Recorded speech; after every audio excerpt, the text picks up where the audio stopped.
My wedding day felt like burying myself alive. There was no henna on my hands, no flowers in my hair, just trembling fingers fumbling with the buttons of a white dress shirt I'd never chosen. The mirror showed me a stranger, Cade Sullivan, 22 years old, broken-souled. This wasn't a wedding, this was a business transaction, and I was the cheapest item on the invoice. Cade, get down here right now.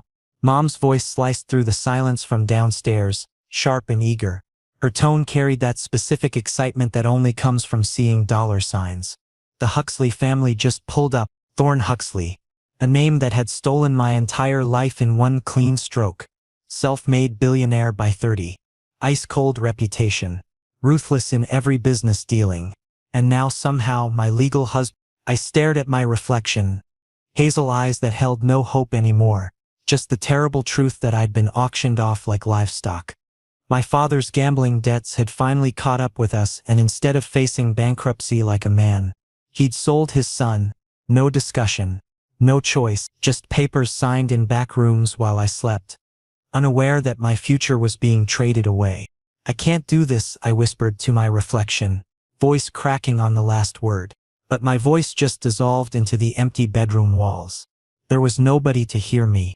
Nobody who cared. My feelings were irrelevant now. Only the contract mattered. When I finally descended the stairs, my legs felt like they belonged to someone else. The drawing room had been transformed into some mockery of a ceremony space.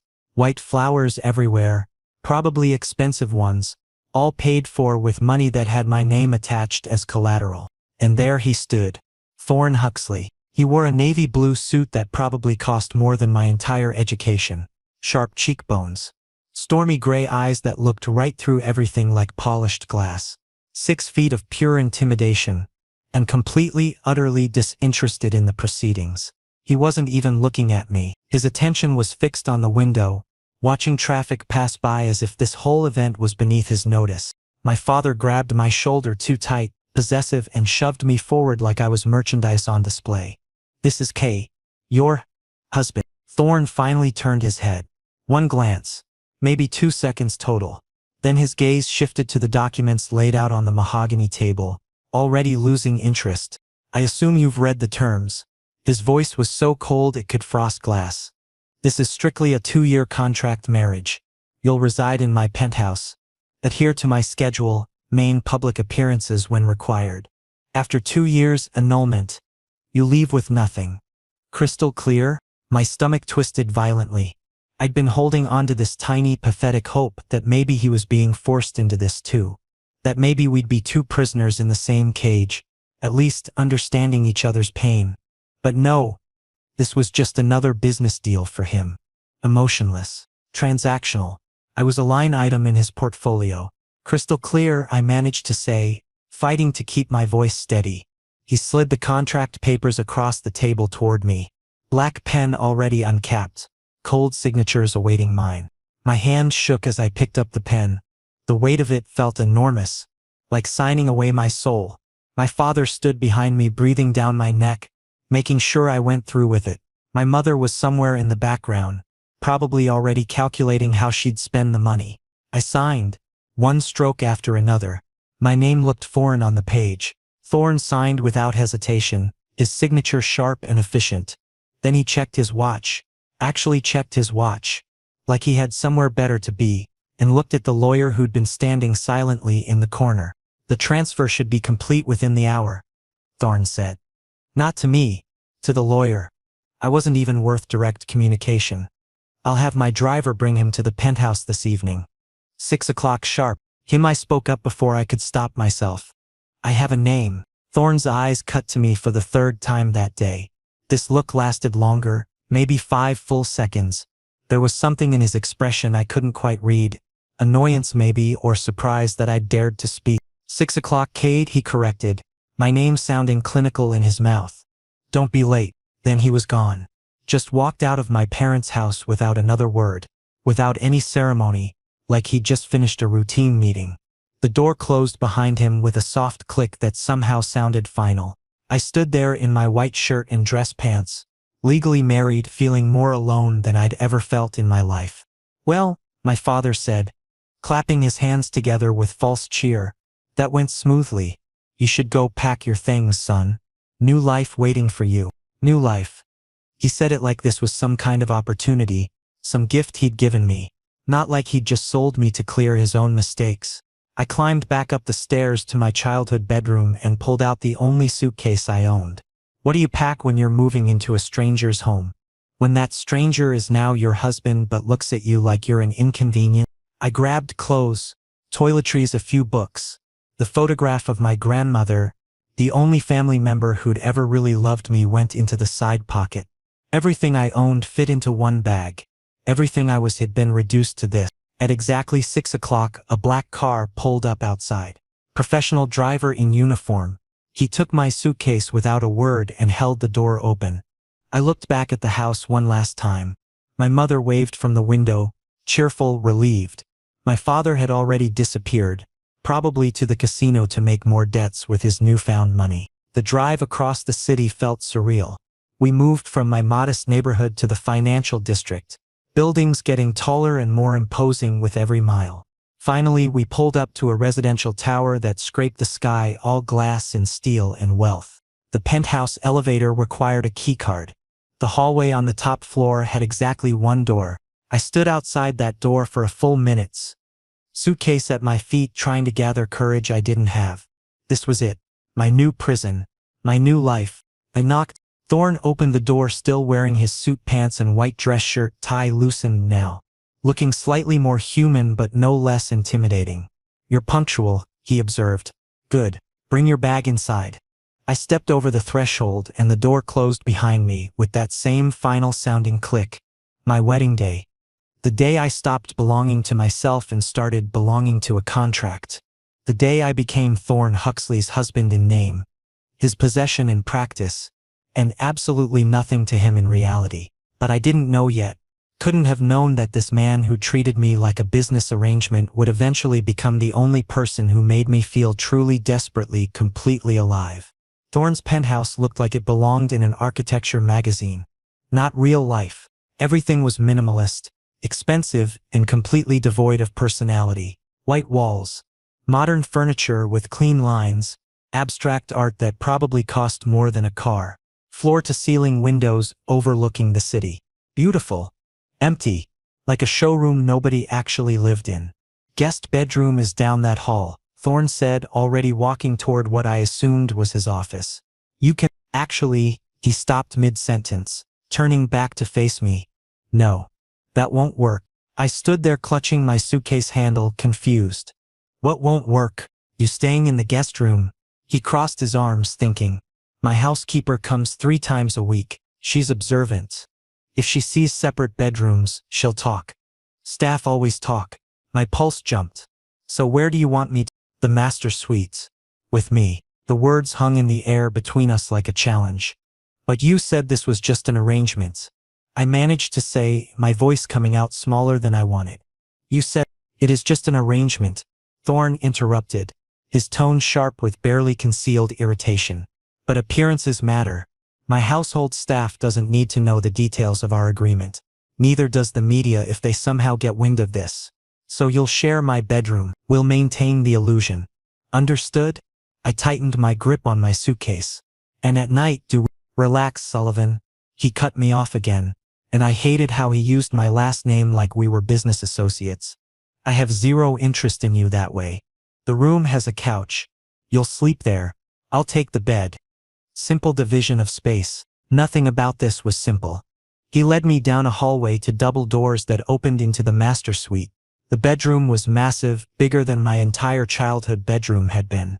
A California king bed dominated the space, dressed in gray linens that probably had some ridiculous thread count. The windows here were even larger, showing the city lit up like a circuit board below us.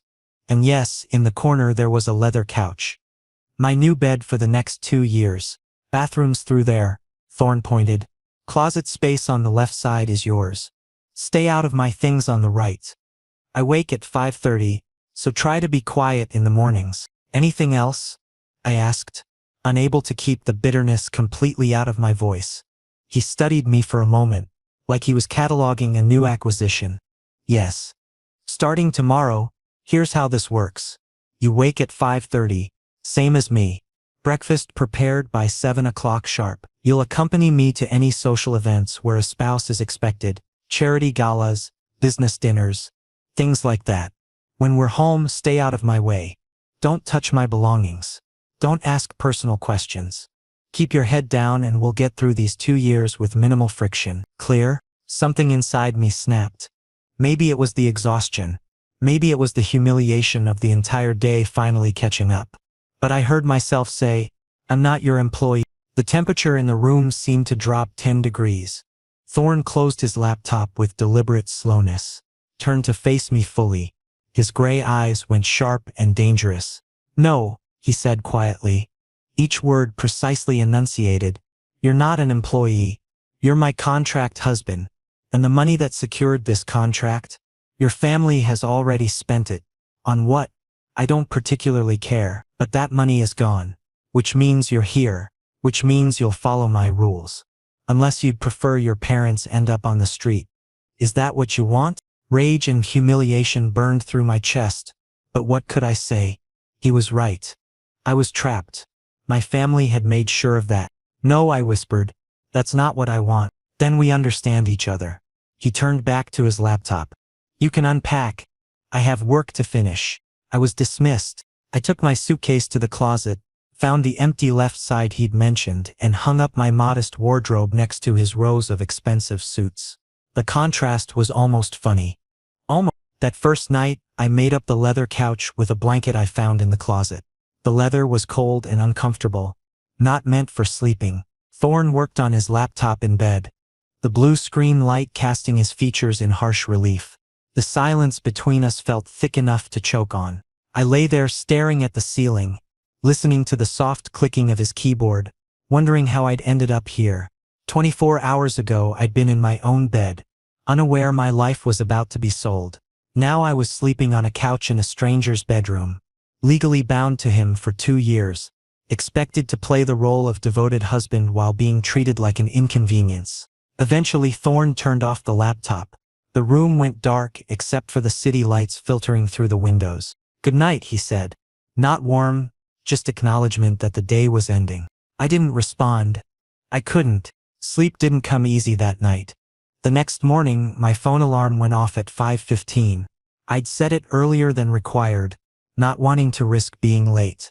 The couch had left my neck stiff and my back aching. I grabbed my clothes quietly and headed to the bathroom. When I emerged, showered and dressed, Thorn was already up, moving through his morning routine with mechanical efficiency. He barely glanced at me. I found my way to the kitchen, a chef's dream of stainless steel and marble. I opened the expensive refrigerator and found it well stocked. At least I had ingredients to work with. I made breakfast, scrambled eggs with herbs, whole grain toast, fresh pressed orange juice, coffee from his high-end espresso machine. I arranged everything on plates with care, making it look as good as it tasted. By 7 o'clock exactly, everything was ready. Thorn appeared at the dining table in a charcoal suit, hair perfectly styled, looking every inch the billionaire businessman. He sat down, glanced at the plate I'd set in front of him, then at me. You actually know how to cook, he observed. Not a compliment, just a statement of fact, like he was noting a useful skill in a new appliance. Yes, I said simply. He picked up his fork, took a bite, chewed methodically, swallowed, then continued eating in complete silence. No thank you, no acknowledgement of the effort, just silent consumption of the meal. When he finished, he stood, grabbed his briefcase and headed for the door. I thought he'd leave without another word, but he paused in the doorway. Dinner at 8 tonight, he said without turning around. I assume you can handle that too. Then he was gone. I stood alone in that enormous kitchen, dirty dishes in front of me, and understood completely. This was my new reality. I was live-in staff who slept on a couch and happened to have a marriage certificate with his name on it. But what I didn't know yet, what I couldn't possibly have known, was that these silent mornings, these cold exchanges, these careful distances we maintained would eventually crack wide open, revealing something neither of us had planned for, something that would change everything. 3 weeks passed in mechanical repetition. My life developed a rhythm that felt both numbing and suffocating. Wake at 5:15, shower quietly, make breakfast, watch Thorn eat in silence, clean up, spend the day alone in the penthouse while he worked, make dinner, eat separately, him at the dining table, me at the kitchen counter. Then the long evening hours where we existed in the same space but might as well have been on different planets. Him working on his laptop in bed, me trying to sleep on that damn couch. Repeat. I was a ghost in his life. Invisible. Convenient. The housekeeper Maria came on Mondays, Wednesdays, and Fridays. She was kind, in her 50s, and completely believed we were a real couple. I played the part. Smiled when she asked how married life was treating me. Thanked her when she commented on how lucky Thorn was to have someone who took such good care of him. The lies tasted bitter but necessary. On Thursday of the third week, Thorn came home with unexpected news. There's a charity gala Saturday evening, he announced while eating the salmon I'd prepared. Tech industry event. I need you there. My first public appearance as his husband. My stomach knotted. What do I need to do? Look presentable. Stand next to me. Smile when spoken to. Don't say anything that could damage my reputation. He said it like he was briefing an employee. A suit will be delivered tomorrow. Wear it. Saturday arrived with a tight knot of anxiety in my chest. The suit that was delivered fit perfectly. Someone had clearly taken my measurements without me noticing, and cost more than anything I'd ever worn. Charcoal gray, impeccably tailored. I looked like I belonged in Thorn's world, even if I felt like an imposter. The gala was held at a historic hotel downtown. All marble columns and crystal chandeliers. Thorn's hand pressed against my lower back as we entered.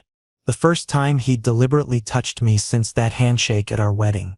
It was for show, I knew. The cameras flashing near the entrance demanded it. But the warmth of his palm burned through my suit jacket anyway. Stay close, he murmured, so quietly only I could hear. And follow my lead. We moved through the crowd and I played my part. Smiled politely, shook hands with executives and their spouses. Let Thorn introduce me as my husband, Kay, like it was the most natural thing in the world. Nobody seemed to question it.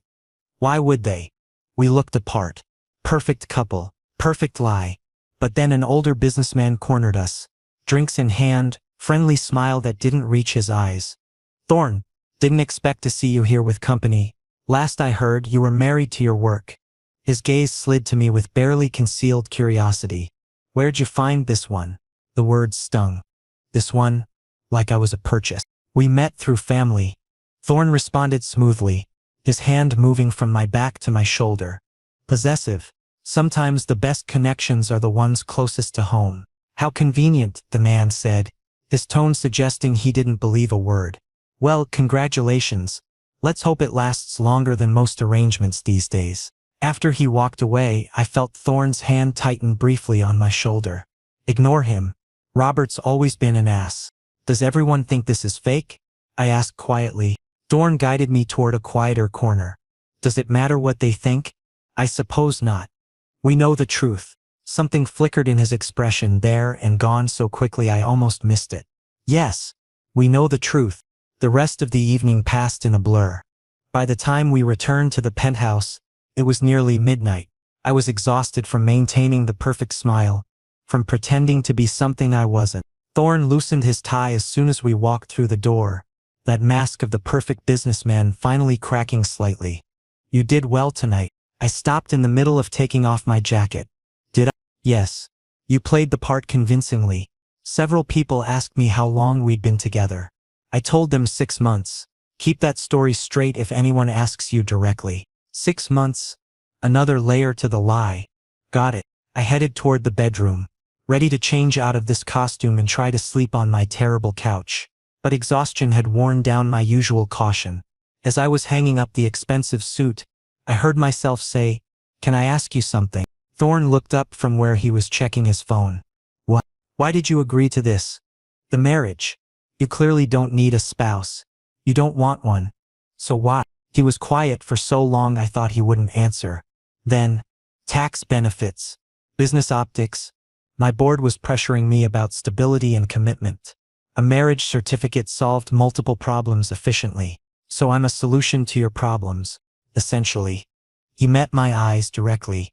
Does that bother you? It should have. But I was too tired to pretend anymore. No more than being my family's solution to their debts. We're both being used. At least you're honest about it. Something shifted in his expression. Not quite softness, but maybe a degree less ice. Your family is that bad? My father gambles. My mother enables. I was just the collateral that eventually came due. I turned away, not wanting him to see how much saying it out loud hurt. But you know that already. It was probably in whatever background check you ran before signing the contract. It was, he admitted, though reading it in a report is different from hearing you say it. Why does it make me more human to you? Less like a line item? Maybe. The honesty in that one word surprised me. That night, around 2 a.m, I still couldn't sleep. The couch felt even more uncomfortable after the long evening. My mind wouldn't stop replaying the gala, all those false smiles, the weight of Thorne's hand on my back, the way he'd defended me to that rude businessman even though he didn't have to. I gave up on sleep and headed to the kitchen for water.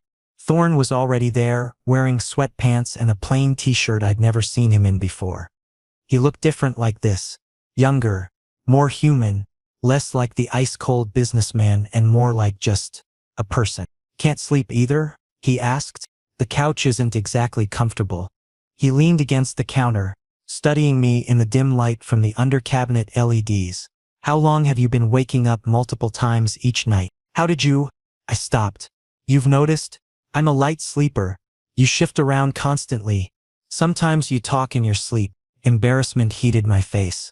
Sorry. I didn't mean to disturb you. That's not. He sighed. Take the bed starting tomorrow. My heart jumped. What? The bed is large enough for 2 adults to sleep without interacting. You take the left side. I'll stay on the right. It's practical. You clearly need actual sleep. Thorne, you don't have to. I'm not doing it for you. He cut me off, but his tone lacked its usual sharp edge. I'm doing it because your constant movement is disrupting my sleep schedule. This solves the problem for both of us. Always practical. Always logical. But standing there in the kitchen at 2 a.m, both of us too tired for usual defenses, it felt like something more than logistics. Okay? I agreed quietly. Thank you. He nodded. Get some water and go to bed.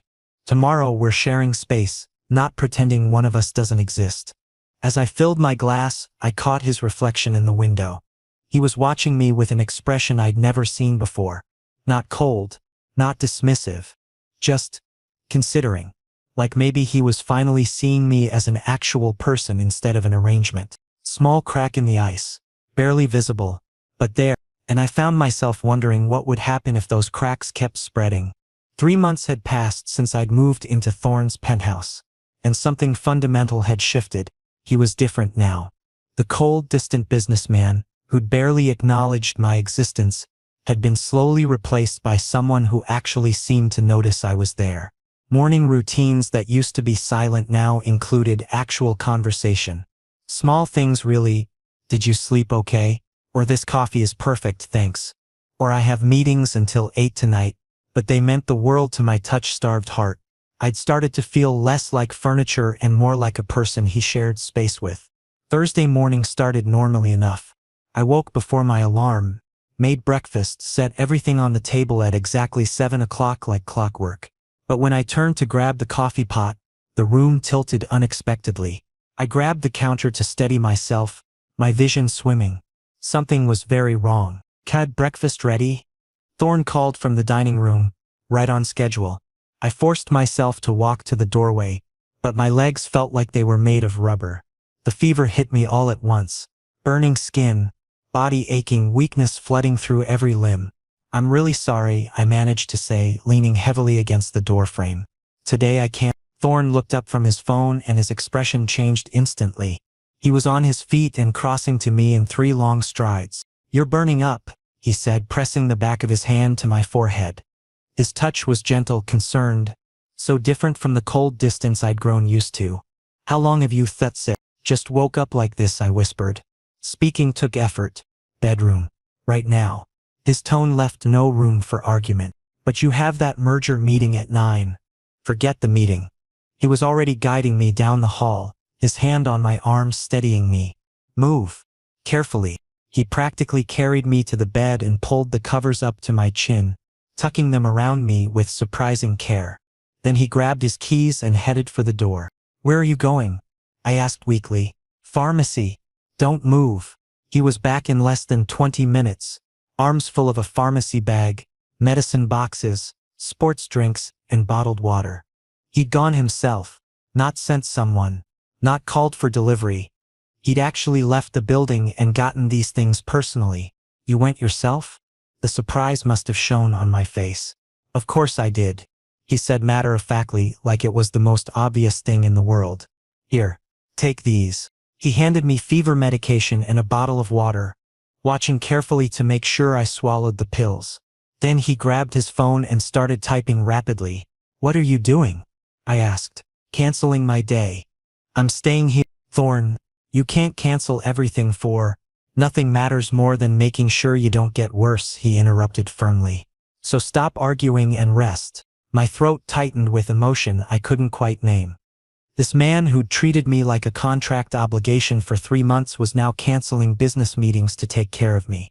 He spent the entire day by my side. He tried to make soup from scratch. It was honestly terrible, way too salty and somehow both watery and burnt. But the effort behind it made my chest ache. He checked my temperature every hour, brought me water before I asked, and kept his laptop on the nightstand so he could work without leaving the room. "You don't have to do this," I said around mid-afternoon, when my fever had broken enough for me to think clearly. "Do what?" He didn't look up from his screen. "Stay. Take care of me." "I'm just what?" Now he looked at me, eyes sharp. "Just the person living in my home? Just someone I'm contractually obligated to keep alive?" I flinched at his words. His expression softened. "That came out wrong. What I mean is, you're not just anything, Kay." The way he said my name, gentle and almost careful, made my heart skip. By evening my fever had dropped to a low-grade temperature. I was coherent enough to be embarrassed by the whole situation. Thorn had closed his laptop and was just sitting there watching me with an expression I couldn't quite read. "Can I ask you something?" I ventured, my voice still rough. "Go ahead. Why are you really doing all this?" He was quiet for a long moment. Long enough that I thought he wouldn't answer. Then he said slowly, carefully, "Because you're my responsibility." The word hit like cold water. "Just your responsibility? That's all this is?" His jaw tightened. Another pause. Then softer. "No, that's not all." My breathing stopped. "When this arrangement started, it was purely transactional," he continued, not quite meeting my eyes now. "A solution to problems on both sides. Clean, simple, emotionless. But you," he shook his head slightly, "you're not transactional. The way you take care of things without being asked. The way you exist in this space that used to feel like a museum. Your quiet presence. It's all real, and I don't know what to do with that." He finally looked at me directly and I saw something raw there. Something vulnerable. I built walls for good reasons. Kept people at arm's length because it was safer that way. But somehow you've gotten past them without even trying. And now when I come home and you're not in the kitchen, or when I wake up and you're not on your side of the bed, the penthouse feels wrong. Empty. My hands started trembling under the blankets. "Thorn, don't," he said quickly. "I know I'm terrible at this. Feelings were never my strong suit. Business, I understand, contracts and deals, and negotiations, but whatever this is becoming." He reached out hesitantly and touched my hand, barely more than a brush of fingers. "I'm trying to figure it out. And you being here, being you, it's made everything complicated in ways I didn't plan for." His touch was warm against my skin. "Do you hate it here?" he asked quietly. And for the first time since I'd met him, Thorn Huxley sounded uncertain, almost afraid of the answer. "No," I whispered truthfully. "At first, yes. I hated everything about this situation. But now, no. I don't hate it anymore." Something that might have been relief crossed his face. "Good. That's good." That night, we lay in bed with the lights off, the city glowing through the windows. For the first time since we'd started sharing the bed, neither of us built a pillow barrier between us. The space was still there, but it felt different now, less like a wall and more like a choice we were both making to keep that distance. Or not keep it. Thorn was closer than usual. I could hear his breathing, steady and calm. "Get some rest," he murmured into the darkness. "I'll be here." I closed my eyes, fever still making me feel floaty and disconnected, but for once I wasn't alone with it. For once someone was actually here, actually caring about whether I was okay. Maybe this arrangement had started as fake. Maybe the contract was still technically what bound us together. But the emotions building between us, the way my heart raced when he looked at me, the way he dropped everything to take care of me, those things were dangerously, impossibly real. And I was starting to realize I didn't want them to be fake anymore. The following Friday evening, I was in the kitchen preparing dinner when Thorn came home early, unusual for him. "Pack an overnight bag," he announced without preamble, already loosening his tie as he walked toward the bedroom. "We're leaving in an hour." I followed him, confused. "Leaving? Where are we going?" "It's a surprise." He glanced back at me with something that almost looked like a smile. "Trust me." An hour later we were in his car, him driving, which I'd never seen before, heading out of the city. He wouldn't answer my questions, just kept his eyes on the road while some jazz playlist hummed softly through the speakers. The drive took nearly 3 hours. The city gave way to suburbs, then to rural highways, and finally to mountain roads lined with pine trees. The air got colder, cleaner. When we finally pulled up to a small cabin nestled in the woods, surrounded by towering trees and complete silence, I understood why he'd been so secretive. "This is yours?" I asked, stepping out of the car and staring at the rustic cabin that looked like something from a postcard. "Yeah." He grabbed our bags from the trunk. "When the corporate world gets suffocating, this is where I disappear to. Nobody knows about it except my lawyer. I thought maybe you could use an escape too." My chest felt warm. He'd brought me to his private sanctuary, the place he kept hidden from everyone. That meant something. The cabin was simple but comfortable. Wooden beams, a stone fireplace, large windows overlooking the forest. It felt like a different world from the sterile penthouse. That weekend, everything changed. We hiked in the mornings, the mountain air crisp and clean. We cooked meals together. Thorn attempted pasta and managed to burn it so badly we had to throw it out and start over. Both of us laughing until our sides hurt. We talked. Really talked in ways we never had before. Saturday night, sitting by the fireplace with mugs of hot chocolate, Thorn told me about his father, a controlling, abusive man who'd made his childhood a nightmare.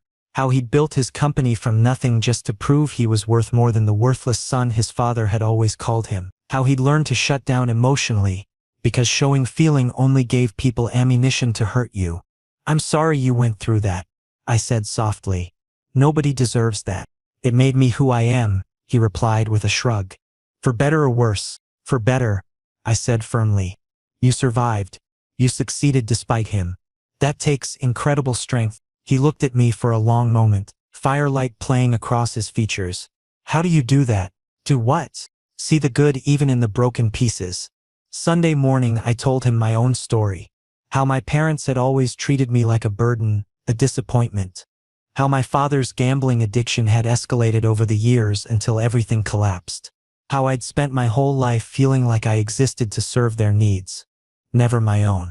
"I'm genuinely sorry," Thorn said, and the sincerity in his voice made my eyes burn. "For how this started between us.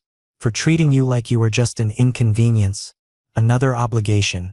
You deserved better than that. You were protecting yourself," I said, understanding it now in a way I hadn't before. "I get it." He reached out and took my hand, fingers intertwining with mine. The touch sent electricity up my arm.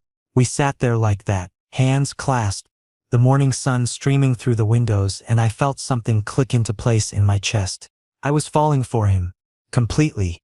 Irrevocably. Sunday night we sat on the wooden porch, under a sky absolutely packed with stars. More stars than I'd ever seen in my life. The silence between us was comfortable now, companionable.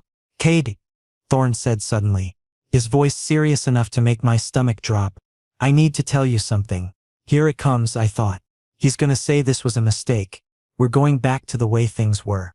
"The contract expires in 18 months, he continued, staring out at the darkness. "But I don't want it to." My heart stopped. "I know this is complicated. We started as complete strangers forced into an arrangement neither of us wanted. But somewhere along the way, you stopped being a stranger. You became the person who makes that cold penthouse feel like somewhere I actually want to be. And he turned to look at me directly. I think I'm falling for you. Actually falling, not pretending for appearances. Tears pricked my eyes. Thorn. You make everything feel real, he said, words coming faster now like he'd been holding them back for too long. Your laugh, your cooking, the way you hum when you're concentrating, how you read books everywhere. All of it, I want this to be real. If you want that too, if I haven't completely ruined any chance. I reached up and cupped his face with both hands, cutting off his rambling. I want that. God, I want that so much. His eyes searched mine. Yeah? Yeah. Then he kissed me. It was soft at first, tentative, like he was afraid I might pull away. But I didn't. I pressed closer, pouring 3 months of longing and confusion and unexpected feelings into that kiss. He responded by pulling me against him, deepening the kiss until I was breathless and dizzy and completely utterly alive. Our first real kiss. Our first genuine moment of intimacy.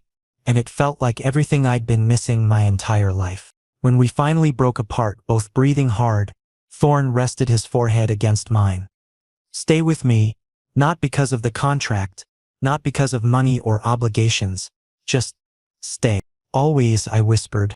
Monday morning, we drove back to the city in comfortable silence, his hand resting on my thigh the entire drive. I felt lighter than I had in years, like something heavy I'd been carrying had finally been set down. Then my phone rang, Dad's name on the screen.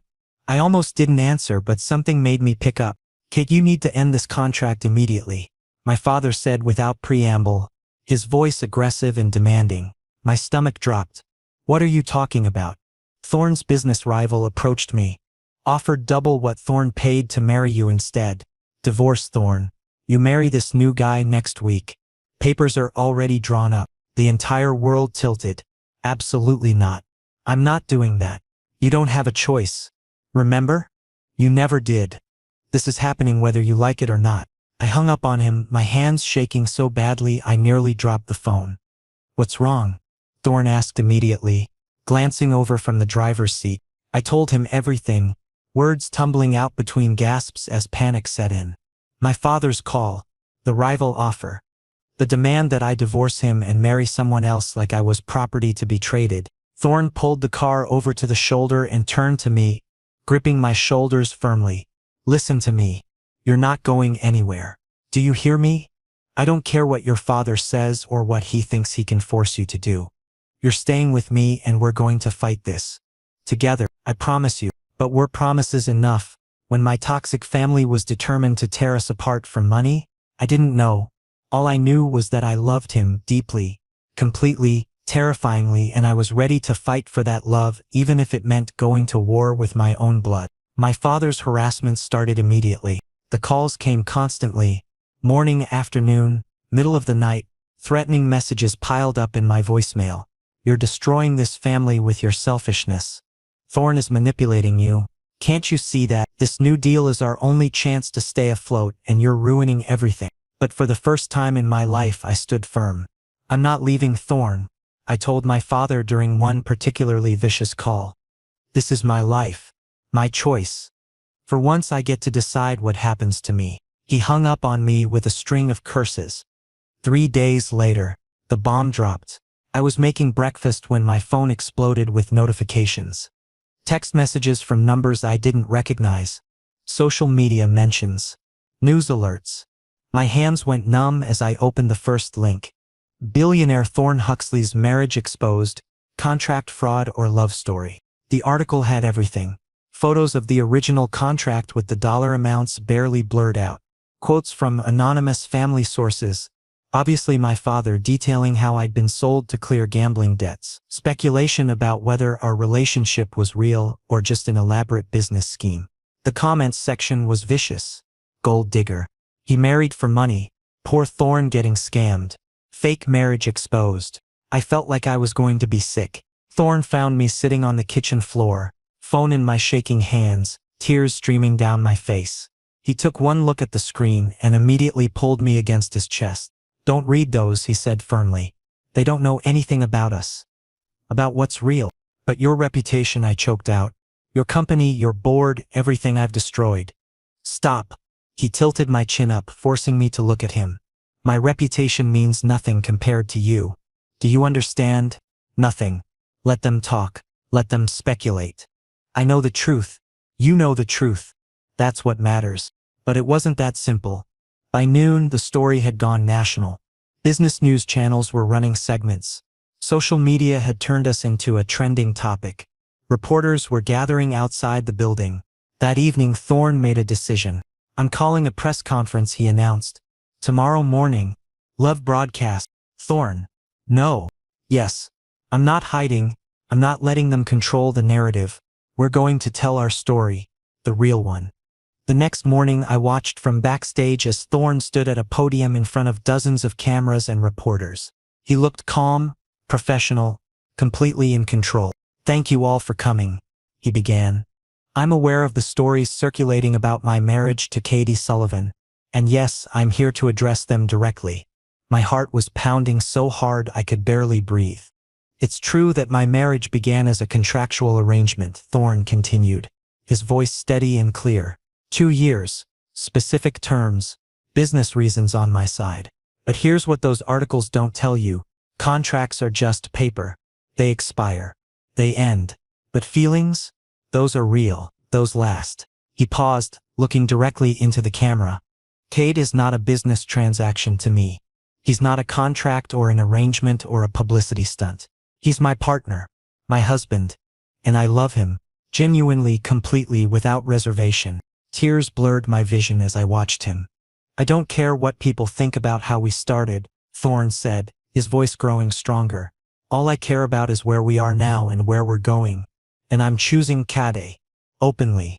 Proudly. Because he's the only person who's ever made me feel like my life is more than just work and obligations. He makes me feel alive. A stage manager gestured to me. He wants you out there. I walked onto the stage on trembling legs. Every camera swung toward me. Thorne immediately reached for my hand, gripping it tight. I love you, he said, and this time it wasn't for the cameras. It was just for me. Said in front of the whole world but meant only for us. Whatever happens, whatever that's not changing. I love you too, I said, my voice breaking, tears falling freely now. He kissed me right there. In front of everyone.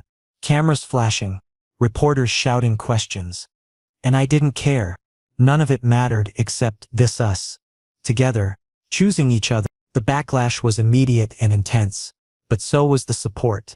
People who'd been through similar situations reached out. LGBTQ pause. Advocacy groups released statements. Some of Thorne's business contacts dropped him, but others doubled down on their support. My father tried calling one more time. I blocked his number. 2 months later, we stood in a small garden venue with 20 carefully selected friends. No family, no press, no contracts, just us and vows that actually meant something. Kate Sullivan, Thorne said, holding both my hands, his voice thick with emotion. You're not just my husband, you're my home, the place I feel safe, the person who taught me that feeling things isn't weakness. It's strength. I promise to fight every battle beside you, to choose you every single day and to never take for granted what we have. My turn. I took a shaky breath.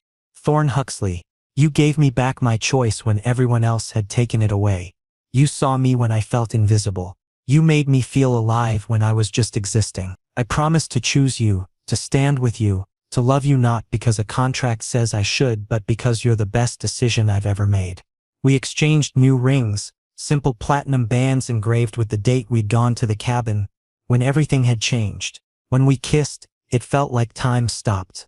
Like the whole universe paused to acknowledge this moment, this choice, this love. Our honeymoon was at the mountain cabin. Of course it was. The place where we'd first been honest with each other. Where we'd first admitted what was growing between us. Happy? Thorne asked. Arms wrapped around me as we sat on the porch watching stars appear in the darkening sky. Happier than I ever thought possible. I said honestly, you know what the strangest part is? I'm grateful for how it started. Because it led me here, to you. I was thinking the same thing, he admitted. If someone had told me a year ago that a contract marriage would turn into the most real thing in my life, I would have laughed. But here we are. Here we are. I echoed, turning in his arms to kiss him. We'd started as strangers forced together by money and desperation, two people who didn't want this, didn't choose it, resented every moment. But somewhere between the silent breakfasts and the shared bed, between the charity gala and the fever-induced confessions, between the mountain cabin and the press conference, we'd built something real. Not a marriage on paper, a marriage in our hearts. And that made all the difference.